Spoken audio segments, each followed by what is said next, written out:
What do you feel like you have left to learn about discipline and mental toughness? I feel like it's a never-ending book. The more arenas that I enter, the more that I learn something about myself, about unlocking a new level from both sides, from discipline and the mental toughness side. Learned a lot about myself most recently with this run across South Carolina, 194 miles, and that, man, the abyss is deeper than I thought. My capability is also stronger than I thought, because that took me to places that I didn't know existed, but also showed me things I didn't know that I had. So I believe it's a beautiful question that I don't know if I'll ever have an answer to, because just like you and I were just talking about, it doesn't matter what we're going through in life, whether I'm in your spot or you're in mine, where I'm able to run right now. We're going to find whatever we can to test us to the limits that we believe are present. And then when we get there, we're going to find what's next and what's next and what's next. And God willing, we'll continue to do that as long as we're able to. And even if it's not something of the physical realm, we'll find the next best thing. So it's an ongoing quest. But so to that point, I feel like I still have a lot to learn on both fronts. At this point, you've done multiple 100-mile efforts. You've run across a bridge, 100 plus miles. Yep. A couple times. Yep. Run around a track, 100 miles. You ran across a state, 194 miles. You got another 200-miler coming up. I know you've done challenges in the depths of the cold and in the burst of the heat, with weights, no weights, surrounded by savages and soldiers and individuals that challenge you on many different levels. But what are your inputs that have gotten you to this level of mental fitness that you're at today to accomplish all these things? First, I have a driving force that fuels me like nothing else. If I were to summarize who I am in a sentence, is I'm a man that's keeping a promise that he made to a little boy. When I was 6 years old, I remember answering the door to the police at our house, because a normal night in my life would be playing middleman between my parents and my father, who really struggled with alcohol. And that's just something that is passed down from generation to generation to the home that I was living in.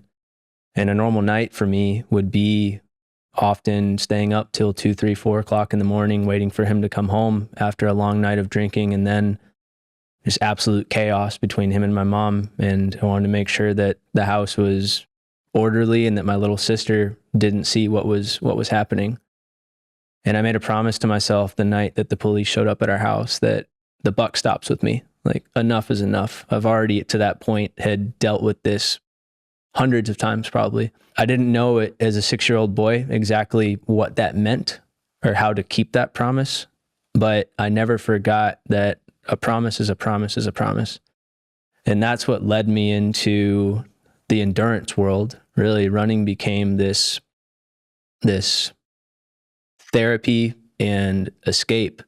But also the way that I look at it is, every time I make a commitment to these races, to these challenges, I'm keeping that promise, and it's damn near impossible for me to become what I saw. Because when you're committing to training for 100, 200-mile races, it's pretty hard to do that and do well and also be engaged in a lot of non-useful activity and heavy drinking and drugs and abusive activities. And so my number one input is that. And I think about that little boy, Ryan, all the time.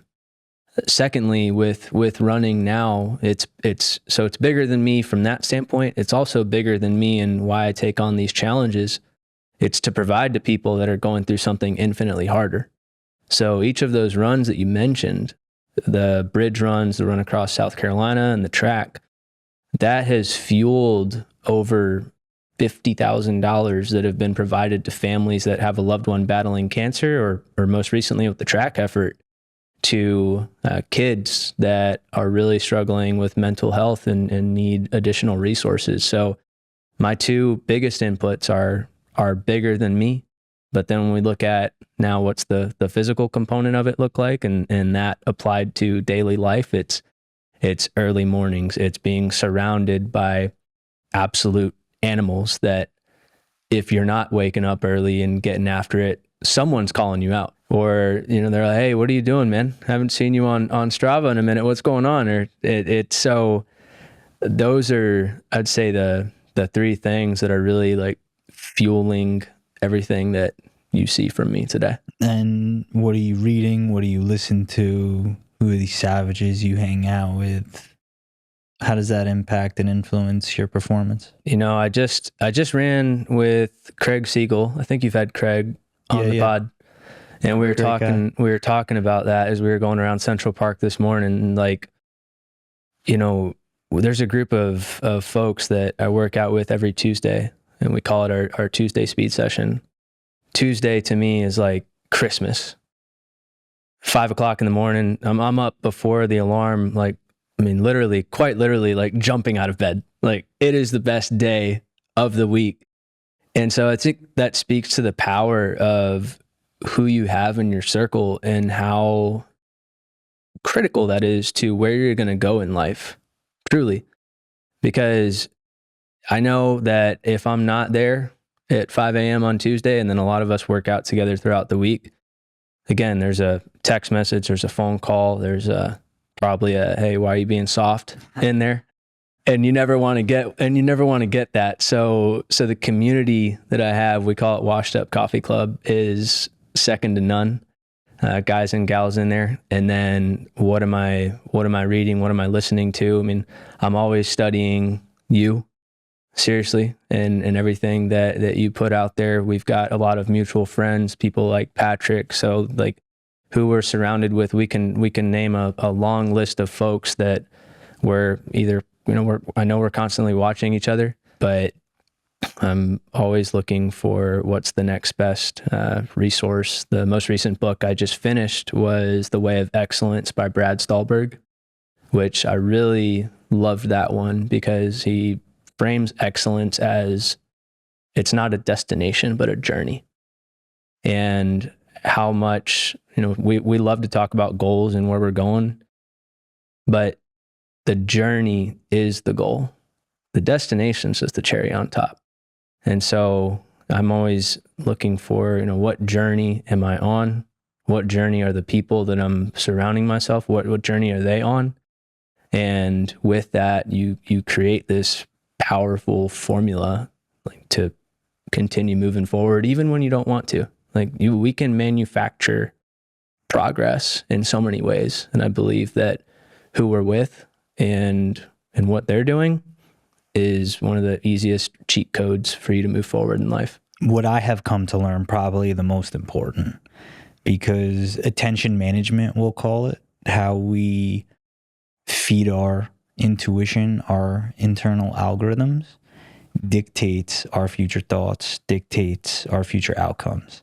And when people talk about transformation, or they talk about performance optimization, or we talk about how we can be the best version of ourselves, however you really want, self-actualization, all these different synonyms for pretty much high performance.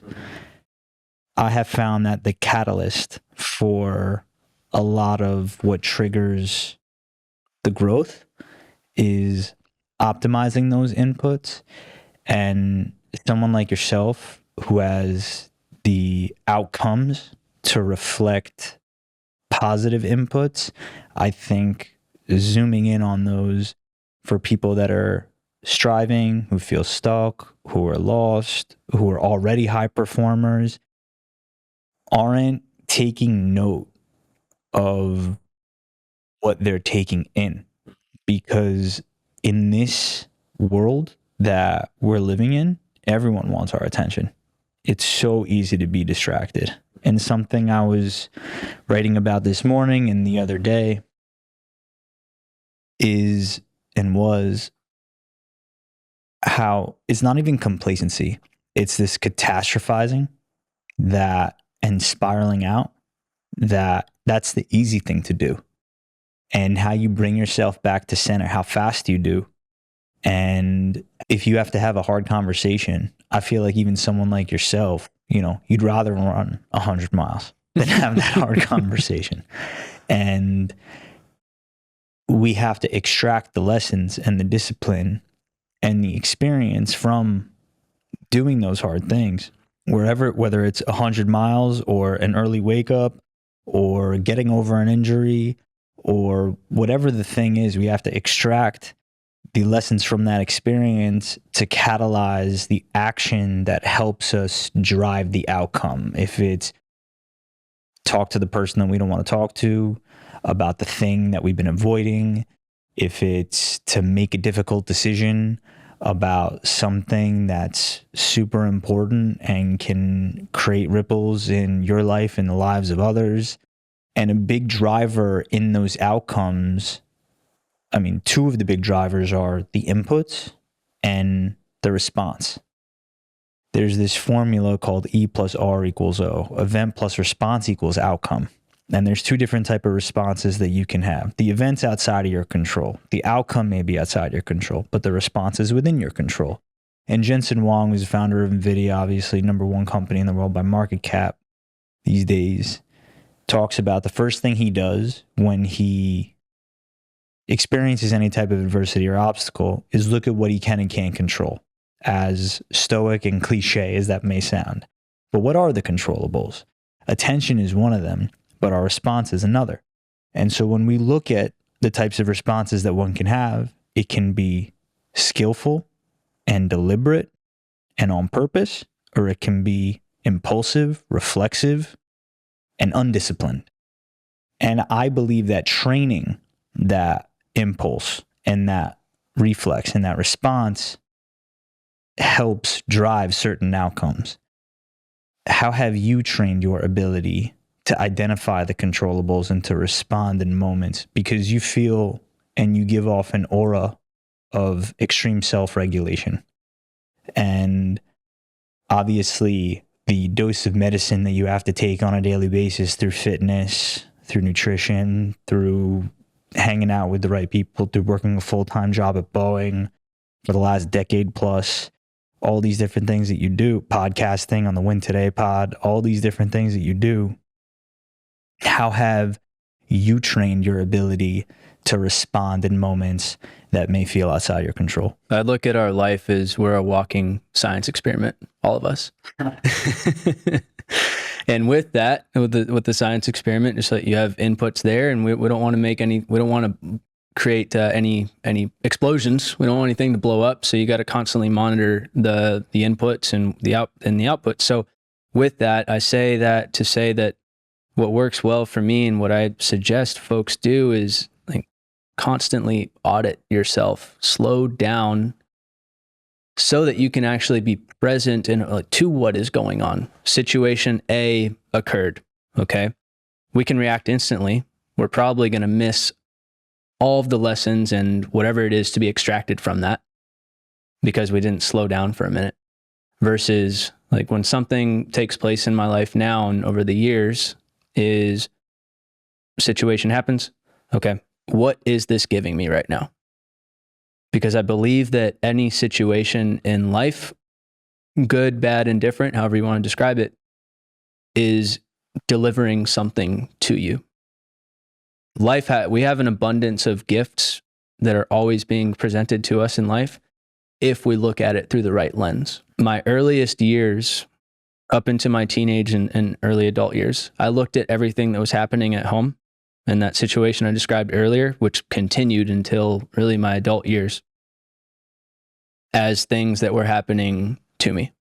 And I was quick, responsive, I was rash, I was very defensive, explosive, and I justified that by these are the responses that I have seen my dad do. So therefore, I'm wired that way. Versus what I learned to do is now slow down. What is this teaching me right now? What is this giving me in this moment? It's giving me the opportunity to actually find the right people, to connect, to see that, holy smokes, you're missing the greatest gift you've ever been given in your life right now, that has given you now, this is why I'm sitting in front of you here today, Jonathan, why I do all of these things. I couldn't imagine going through life like, oh man, look at all this crap that happened to me, and kicking my pants and living in a victim mentality. So I am first, I've trained myself to have a response of, what am I getting? If there's a narrative that's in my mind, whether it's you can't do this or you're not capable, whatever, what makes this thought that I'm having true right now? And if we slow down to ask ourselves that question more frequently in a situation that takes place, because situation happens, then you think, I'm not capable, I need to do this. Hold on. What evidence do I have that supports this claim? Just slow down for 5 seconds. Most of the time, we can't produce any evidence because whatever it is that we're putting in our mind automatically isn't real. We are not our thoughts. So slow down, audit yourself, train yourself to audit yourself. And I've got my journal here, and I write down as much stuff as I possibly can and study that. And that's what brings the clarity to then produce a more useful response to whatever the situation is, and ideally generate a stronger outcome if we are able to. But that's how it works for me. There's two things that stand out from that. First is the frame of, what is this training me for? What is this setting me up for the long term or the next challenge? And interpreting adversity through the lens of, how am I being set up to catalyze my growth to be of service for the next challenge or the next person or the next experience? That's been a very positive frame and effective frame that I leverage on a daily basis, that helps me also stay regulated and calm whenever I go through any type of adversity. Now dealing with all these injuries that I've been dealing with that I never really thought I would have to deal with, just because, you know how it is when you do some of the stuff that each of us have done in our own realms.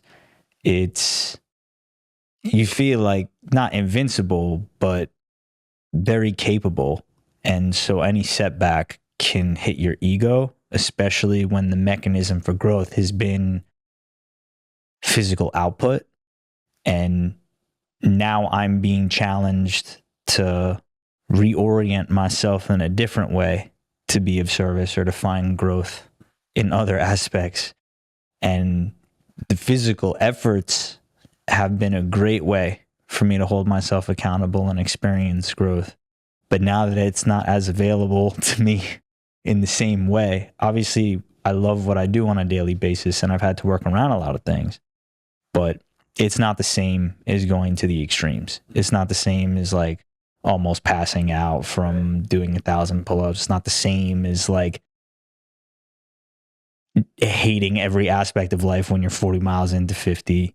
Like it's not the same when you feel on the edge of, I don't want to say but the pain cave, and whatever that is, relative to the person. Obviously it grows for you. I can imagine like when you're 40 miles in, you're like, oh, all right, that was, but it's all relative, and, for someone else, it may be 4 minutes into their run or their effort, whatever that is. But the second thing is, you mentioned a useful response, one of utility, and that's Elon Musk-like, because he talks about when he wakes up every single day, he asks himself, how can I be useful today? And bringing that utility and that frame of utility to every interaction helps also catalyze action, because that whole catastrophizing thing that we were talking about before, oh, I can't believe this is happening to me, like, why me, this, that, and the other, it's the easy way out in so many ways. It's easy to numb the emotion. It's easy to eat the cake. It's easy to make yourself feel like the victim, metaphorically and actually. So having that disciplined response and using the frames of what is this training me for, and how can I be of service? How can I be useful? How can I audit my thoughts in a way that helps me process my emotions so I can stay calm and think of the next step? That's a process. And it sounds like some tools that have worked for you outside of the physical output that maybe could work for someone in the audience is writing, is surrounding yourself with people that challenge you and hold you accountable, reading certain texts that help you understand deeper concepts that you investigate, but maybe don't necessarily have the words that an author may have, that then give you more tools to process. Also, you host a podcast called Win Today. I've had the pleasure of being on it.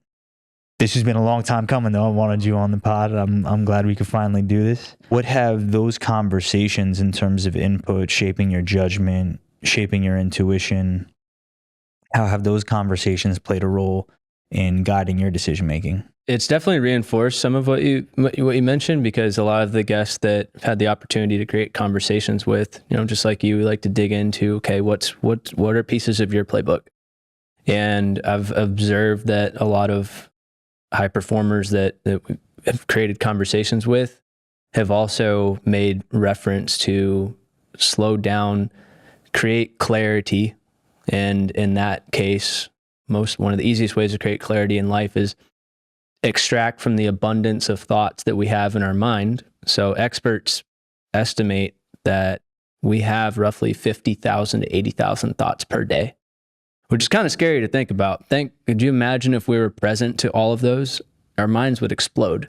But basically what that says is there's a lot going on up here every day, between what you're actually thinking about, between what your kids might be doing, what your wife wants, what work wants.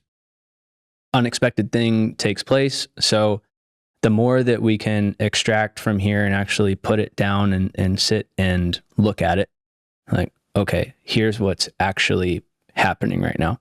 So that has been reinforced through those conversations. Another thing that I've really taken from a resounding theme from high performers is we're not alone. I used to think that we were alone, or I was alone in having some sort of limiting beliefs and thoughts. They're just really good at countering them. And a lot of it is by zooming out and really like taking a look at that narrative. So I used to look at people, even like you, or people that we've both had Sahil Bloom. We've had some big names. The folks that are at the top of the chain have the same thoughts and doubts that we do, but they know how to manage them more effectively. And so I really want to understand tell me how you worked past this. Because from the outside, you see Wall Street Journal bestseller, New York Times, all these things, like, man, they got it all figured out. They never have the limiting thoughts and beliefs.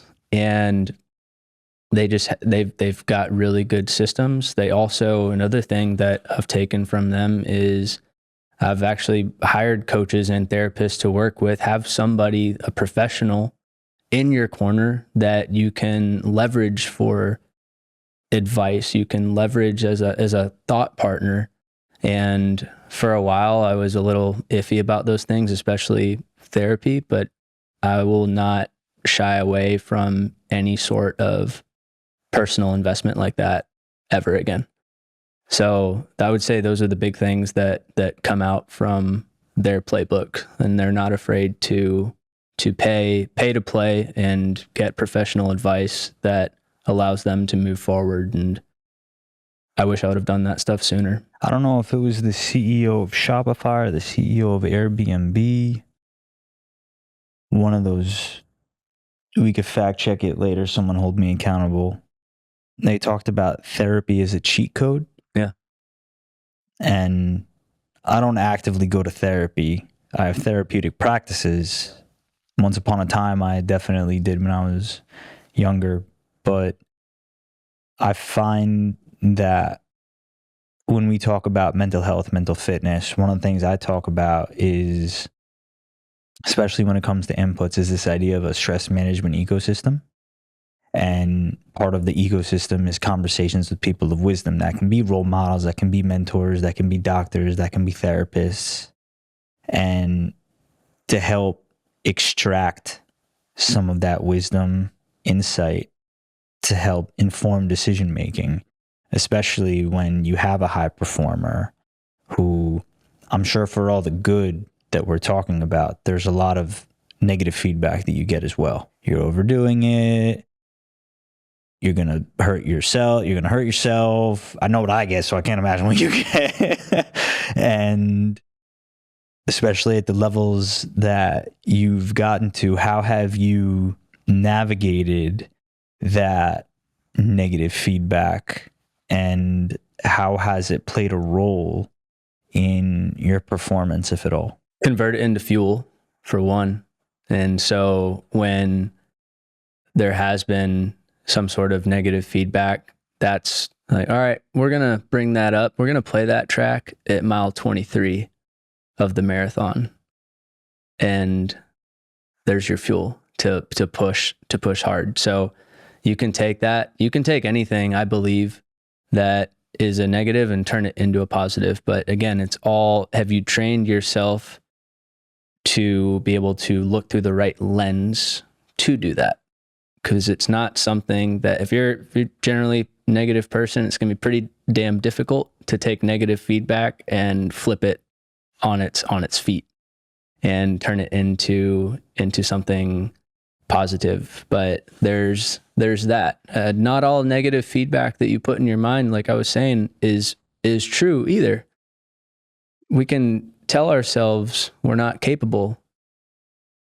Well, that doesn't support the evidence of all the 4 a.m. wake-ups that you've had and all of the hard workouts you've done, the difficult conversations you've had in the corporate world. So does this narrative support the journey? Most of the time, the answer is no. So I'm also able to take that and think, okay, this was just some negative demon that visited me for a second. And we're gonna shoo him away, because it doesn't. We don't actually have anything that supports this false claim right now. A lot of people will take that and run with it as true. There was a researcher, I believe his name is Robert Leahy. His book was called Stop Worrying, Worry Less. And anyways, Dr. Robert Leahy. People spend time worrying about 85%, like 85% of things that people worry about don't actually come true. Yeah. I can't emphasize enough to take a look at the evidence and remember the journey that you've been on. Hi, everyone. Welcome to Inside the Inspired. My name is Jonathan Cohen, and I have a quick favor to ask you.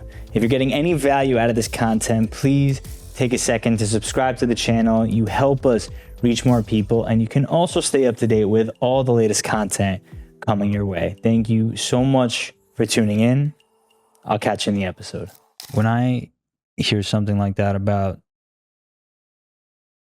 navigating uncertainty, in today's day and age, it comes up a ton, because as humans, we crave certainty. And when we do these difficult challenges, or when there's this technology's advancing so rapidly, I mean, you're in aerospace, and I'm sure there's certain things you can and can't talk about, but there's been heavy news about it over the last couple of years. And that environment, I imagine, can also be very difficult to navigate. So when you're constantly surrounded by voluntary hardship in the form of difficult challenges and training. You go to work. There's also another challenging environment, not that stimulates growth because this is outside the bounds of my skill set, but genuine economic and hardship. Otherwise, I'm being extremely surface level so we can be overbroad and keep the scope of the conversation going. There's a lot of tough decisions that need to be made. You're a leader within your role. How do you make tough decisions? One of the things that I often do is pull in my team and make sure that not every decision is originating and ending with Ryan, because I don't have all the answers. And I recognize that in my role, even though if you look at me on an org chart, yeah, there's a lot of people below me and on my leadership team. That doesn't mean that because Ryan's at the top, that he's the smartest guy and has all the know-how. So when it comes to something that is going to usually impact the organization, I will first sit and look at it. Okay, does this decision need to be made right now? Because most of the time, it's not something that has to be made instantaneously. Jeff Bezos, studied him a while back, and I thought that thinking about him during his time as CEO of Amazon, that his day must have been hundreds of meetings. And I mean, how do you keep Prime and Prime Air and Whole Foods and Washington Post? How do you touch all of that in a day? You must be just getting 5-minute downloads of everything, kind of like Elon. And something really surprised me when someone interviewed him about his day, and he said, a good day in my book is if I make 1 to 3 good decisions that day. And if there's something that is mentally taxing at 3 p.m., that becomes a 10 a.m. meeting the next morning. So he has the awareness to know that, hey, if I'm mentally exhausted, this isn't the best time to make a decision right now. So when it comes time to decision making, does it need to be made right now? Who do I need to bring into the mix as a thought leader and partner, someone that has more know-how, expertise, is smarter than me? And then what are the potential unintended consequences if we go A versus route B versus route C? And then we sit there and look at it. Yes, it's ultimately my job to click the button, but I'm doing my best to make an informed decision at the right time, in the right headspace, because most things that we think need to happen now don't, and with the right people. Those are like the 3 things that I'm constantly thinking about. And then also what I suggest to my leaders and to folks that are in upper leadership, whatever decision you do make, what does that look like 3 levels and 3 steps ahead? Because most of the things that are probably coming across our desk aren't here's what we need for Monday, the Tuesday thing if it's Monday. It's probably something that is going to take effect 3, 6 months, 1, 2, 3, 4 years from now. So with that, what does that look like? And then play out the potential scenarios there and then make the decision. And I think that goes for normal life too. That's amazing. I am very much of the same mindset. I think I talk to my team a lot about first, second, and third order consequences, to your point, and the ripple effects of certain decisions and what certain situations can look like in best and worst case scenarios, and assessing likelihood, also assessing risk tolerance. These are all different variables with different weights, and the speed in which we process and make decisions. It's like, I don't have all this time, man. Like, I can't just, take out a whiteboard and go through all these things. But to your point, you talked about awareness when you mentioned Bezos around his decision making. And I think let's say, someone's at home listening to this right now. They hear something like that. This could go for a conversation with your spouse when you're in bed, right before you're about to go to sleep. It probably may not be the best time to talk about the hardest thing that you both are dealing with. It's probably best to carve out another time during the day when you're both level-headed and can make that tough decision, can carve out time for that hard conversation. Something like that can catalyze a much higher probable positive outcome because you're in the right decision-making headspace. And that alone can just improve quality of life as a result. And it gets lost on so many people because decisiveness is advertised as a high quality attribute. So it's, make decisions. You got to move quick. And that ability to slow down. I mean, I learned this. I love using fitness as a metaphor for life. And we were talking about some of the adaptations I've had to make with my training, especially around like some of this stuff. And I've always felt like this because something that really helped me get good at strength in general is time under tension and slow reps and really feeling like, if, for example, I go to a hotel gym and I've had no problem like running to real gyms and, getting in a great workout. But sometimes, the most you have is like 25, 30, 40, 50 pounds, whatever.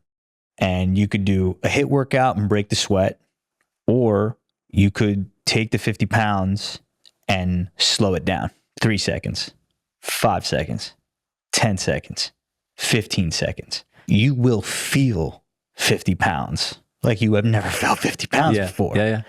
And that's so important as a metaphor for life to understand. Like, it's the same weight in a different setting, but under a different time horizon, creating a completely different scenario. And so that also breeds awareness because you understand how your body moves through space. You understand the weight of a decision, quite literally, when you slow it down. And in a time where that attribute of decisiveness is so highly valued, it's trained by slowing down and having that awareness. And it has to come with time. Like Ray Dalio talks about the 5-step framework for goal setting. Are you familiar with? If you haven't read Principles, you got to read it. I've started Principles recently, actually. So yeah, I still go back to it. Read it a few years ago, and reading that book while being at the DA's office, like a business-oriented mindset in a criminal prosecution setting, it's weird how they go hand in hand, man.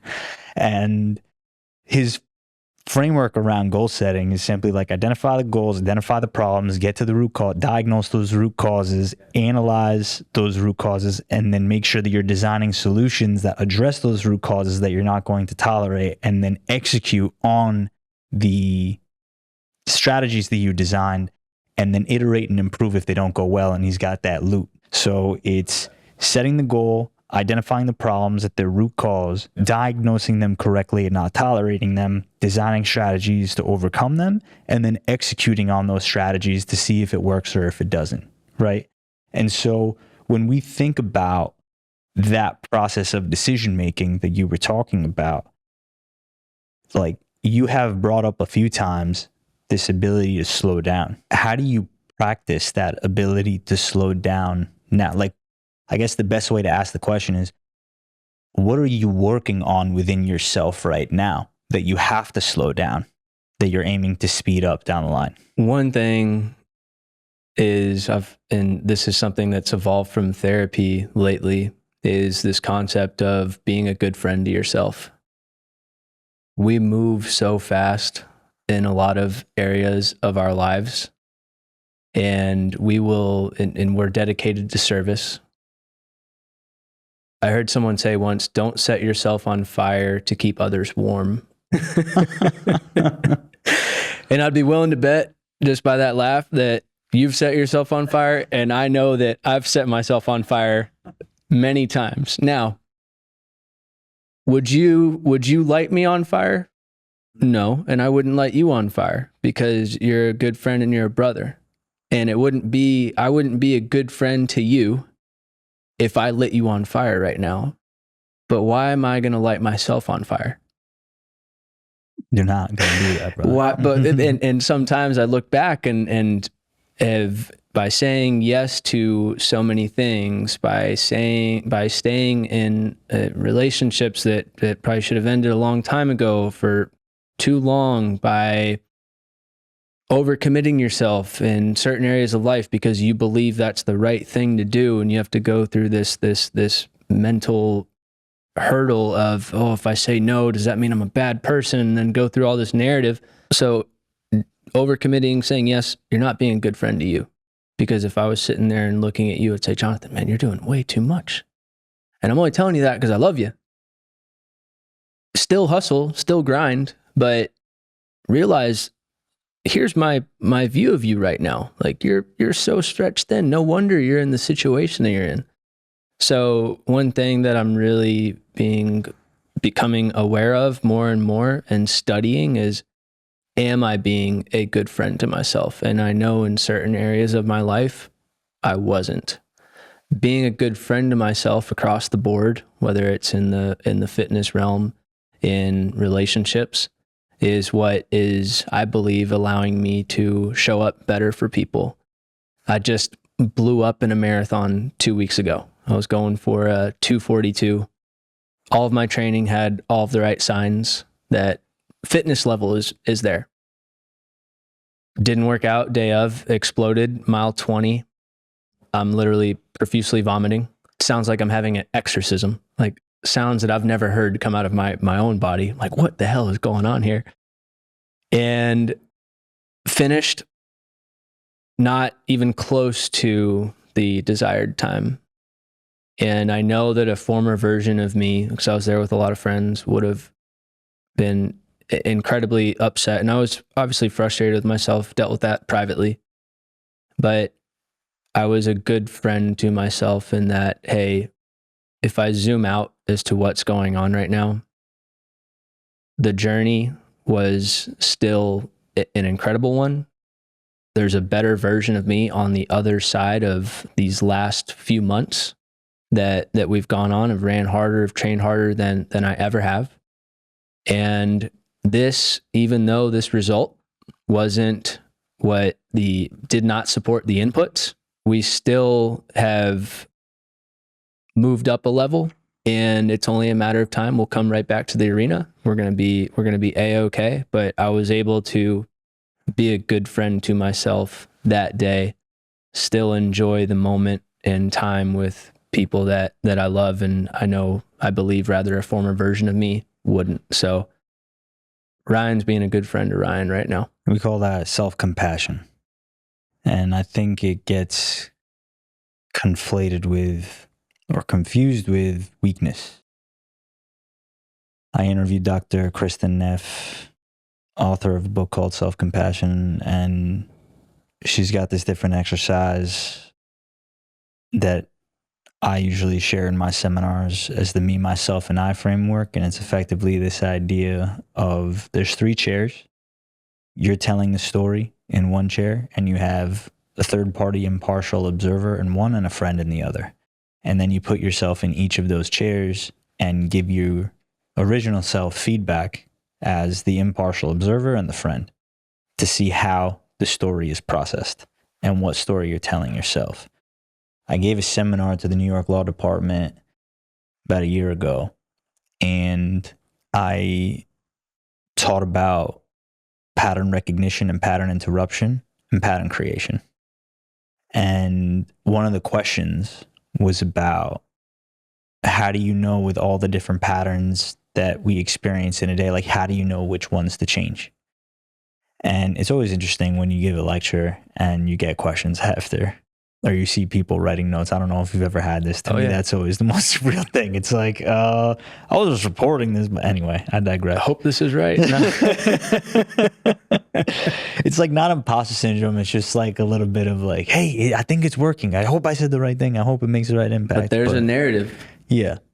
Yeah. And that narrative, that pattern, right? And so my response was, look for the highest leverage patterns, the 80-20, that if you changed one could lead and yield to so many different other positive outcomes. And it's difficult to spot which one. But most of us know which ones intuitively. That if we changed one or two behaviors, could create so many more positive ripples. And I believe that the skill of self-compassion is one of those high leverage pattern interrupting tools that can be used to create new positive patterns that lead to higher quality outcomes. Because in moments like especially now, where I don't have the same mechanisms to explore growth in the ways that I have before, compassion, self-compassion is so necessary, because I can wake up every day not even feeling sorry for myself, but getting comfortable or complacent. And even this morning, man, like, I did not eat. Sometimes, just get through the warm up, just get through the first set. Halfway through, kids running around, sweat's not broken, like, didn't sleep right because kids need stuff, and hard conversations and hard decisions need to be made, all these different things. And I'm not getting that dopamine hit like I need. And that slowing down, put on some good music, it's not working. Get outside, touch grass, not working. Drinking water, it's not working. But I even posted about it today because I was dealing with it. And Viktor Frankl, Man's Search for Meaning, author, Holocaust survivor. Man can always decide who he wants to be in any moment, every moment. And just because a day starts a certain type of way, it's on you how it ends. Exactly. And self-compassion was a tool today that I was able to leverage to help me get through, even if it's not the best ultimate training session that I could want, even considering my circumstance. There's a difference between knowing that if what you have to give is 50% today, and that's all you can really reach, then that is 100% if you're really giving it. And there isn't enough self-compassion in men today, particularly our age group. And then there's also this level of entitlement. I don't want to over stigmatize every generation, but you get where I'm getting at. Yep. And it can be difficult for people to navigate because they either think they don't need things, they're too good for things. I know I was like that at one point. Going over to the Stairmaster is very humbling these days because usually it's like, 2 hours on the road. Now it's 20 minutes on steps. And you just have to make the most of your circumstances based on what they're presented to you. You have this incredible resume over the last few years. Last year, I know it was wild for you. This year has gotten off to a very hot start. I'm sure a question that you get quite often is, what's next? So what's next? From the physical realm and then going to professional.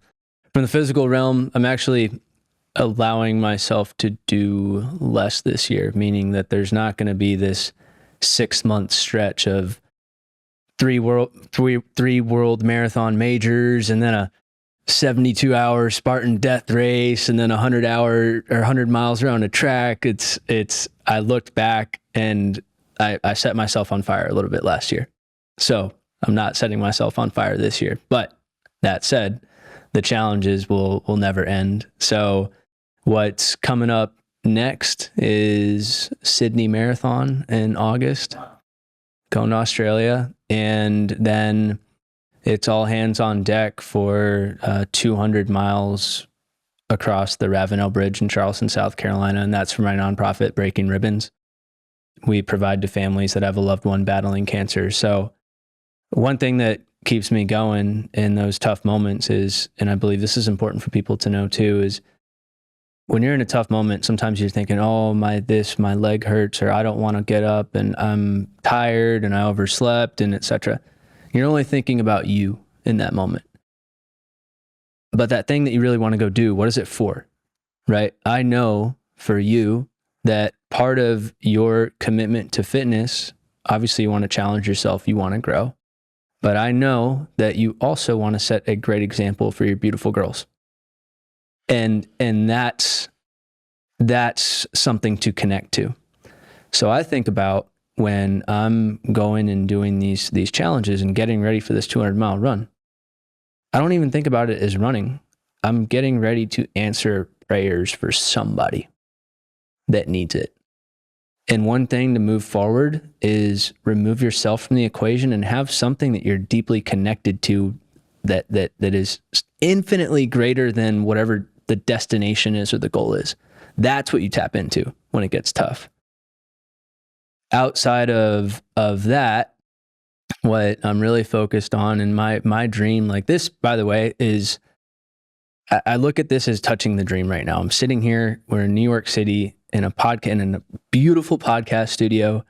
I was journaling earlier about yesterday, just walking around New York City about, holy smokes, we are the architects of our own lives. And I want everyone to look at their life as like, you're the designer, you're the architect. You can build and make whatever you want.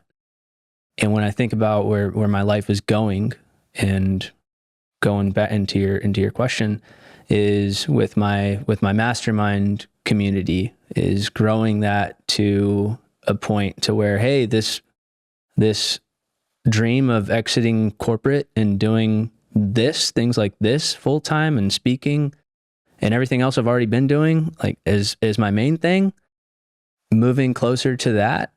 And so with that, I've been building a support team that can actually do a lot of the things that I can't do right now in corporate to help make that more of a reality. I really do believe that between this year and end of next, that we're going to be able to take that step. So I'm imploring a lot of resources and time and effort into making that happen, because this right here is contagious, and I'm so grateful. And I think about, what would life look like if this was like the norm, and why can't it be? The only reason why anything in life can't be whatever it is that you want it to be, most of the time, pending circumstances outside of our control, most of the time the answer is in the mirror. It's because of you and whatever you may be holding yourself back, whether it's a belief, something you're not doing, etc. So if I summarized everything, it's continuing to live life by design, and that's what I'm designing right now. Ryan, I've been looking forward to this one, man. This was on my radar for a long time. I've been very selective, especially now with where Inside the Inspired has come for me, that it's important to, again, going back to what we were talking about at the top, have the right inputs. You are one of those positive inputs in my life, and to have the opportunity to have this conversation with you in New York City, to architect it in our own way, and for things to happen on the right timeline. I know we talked about a few different ways to make this a reality, and I'm glad this was finally able to come to reality in a very beautiful and healthy way. This conversation has warmed my heart. You even got me emotional talking about my girls and being the example that will always touch on those heartstrings no matter what. And, I want to round this thing out with a question that I ask every guest is, you're an athlete, you are an entrepreneur, you're a coach, you're a podcaster, corporate professional, a leader, and a brother. 10 years from now, if the future version of you were to fly and offer you some advice in order to get there, what do you think he would say to you? Is it cheating if I went back and looked at I knew you were going to ask this question, so I wrote it down. Actually, I was thinking about it before coming over here. Of course, man. I would love that. I want to be prepared. So what, 10 years from now, Ryan would come in here and say, hey, don't be afraid to jump a little deeper in the water. And when we're looking at what I just mentioned of we'll call it the pool, right? The pool that choosing to swim in is the one where it's full-time podcasting, creating powerful conversations like this and connections, and ultimately to inspire people to be able to become a better version of themselves and service-oriented, all of those things. If I'm being honest with myself right now too, it's, hey, you've gotten in that water, right? But you're not swimming yet. Jump in there and realize that you're not going to drown. And then I'm going to tell you, hey man, how's the water feel? I'm going to ask you, how's the water feel? It feels pretty damn good, right? So, because I know that that's where my life is going. And then I would also remind myself that keep being a good friend to you. You don't have to do every little thing all of the time. And sometimes to go faster in life, you have to slow down and look at it and keep listening to the birds chirping every now and then and enjoy the present moment and be where you are. That's what 10 years from now, what I'd be telling myself. I love that, man. It's definitely a lesson I'm learning right now. And I'm glad you're finding that compassion because you've earned it. And if you had to run hundreds and thousands of miles in order to get there, you got there. And only continued success, brother. Thank you so much And thank you, for coming on the show. If people want to keep up with your journey, where can they find you? Thank you for asking that. Win Today comes out every Monday on any place that you like to listen to podcasts.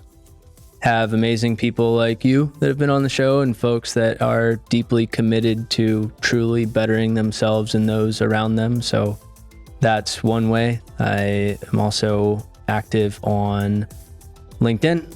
Yeah, it's my favorite social media. And then on Instagram at Ryan A. Cass.